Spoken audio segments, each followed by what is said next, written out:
அதி கனமழை எச்சரிக்கையால் நாகை மாவட்டத்தில் குறுவை நெற்பயிர்களை அவசர கதியில் விவசாயிகள் அறுவடை செய்து வருகின்றனர். விவரங்களுடன் நிகரானுடைய செய்தியாளர் பாலமுத்துமணி. விவரம் என்ன? தேவபிரியன், நாகை உள்ளிட்ட டெல்டா மாவட்டங்களில் அதி கனமழைக்கு எச்சரிக்கை விடுக்கப்பட்டுள்ள சூழல்ல தற்பொழுது விவசாயிகள் அந்த குறுவை சாகுபடிக்கான அறுவடை பணியில் தீவிரமாக ஈடுபட்டு வருகிறார்கள்.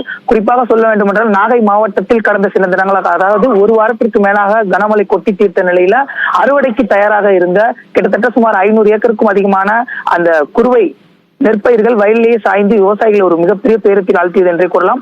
பெரும்பாலான இடங்கள்ல சாய்ந்த நெல்மணிகளை விவசாயிகள் அறுவடை செய்ய முடியாத நிலையில தவித்து வருகிறார்கள். ஒரு சில இடங்கள்ல மழைநீர் வடிந்தாலும் பெரும்பாலான இடங்களில் மழைநீர் வடிவதில் ஒரு சிக்கல் இருக்கிறது. இதனால் அறுவடை இயந்திரங்களை கொண்டு விவசாயிகள் அறுவடை செய்ய முடியாத நிலையில தற்பொழுது விவசாயிகள் அவசர கதியில் மீண்டும் கனமழை பெய்தால் நிச்சயமாக அந்த அறுவடை செய்ய முடியாத ஒரு நிலை ஏற்படும் என்பதால் அறுவடை பணியில் தற்பொழுது தீவிரம் காட்டி வருகிறார்கள். கடந்த 2 தினங்களாக மழை ஓய்ந்த நிலையில் இரவு பகல் பாராமல் தற்பொழுது அறுவடை பணியானது நடைபெற்று வருகிறது.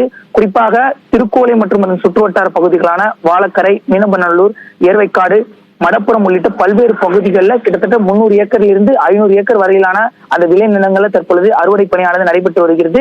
மேற்கொண்டு இவற்றை கொள்முதல் செய்ய முடியாத ஒரு நிலை இருப்பதாகவும் விவசாயிகள் தரப்பில் இருந்து கூறப்படுகிறது. அதாவது நேரடி நெல் கொள்முதல் நிலையங்கள் போதிய அளவு திறக்கப்படாத ஒரு சூழலால் விவசாயிகள் என்ன செய்வதென தெரியாமல் தற்பொழுது தனியாரிடம் அவற்றை கொள்முதல் செய்ய வேண்டிய ஒரு நிலை இருப்பதாகவும், ஆகவே அரசு போர்க்கால அடிப்படையில் இதற்கு உரிய நடவடிக்கை எடுக்க வேண்டும், மேலும் பாதிக்கப்பட்ட குறுவைக்கு உரிய நிவாரணம் வழங்க வேண்டும் என்பதே இந்த பகுதி விவசாயிகளின் கோரிக்கையாக உள்ளது. தேவபிரியன், உங்களுடைய விரிவான தகவலுக்கு நன்றி பாலமுத்துமணி.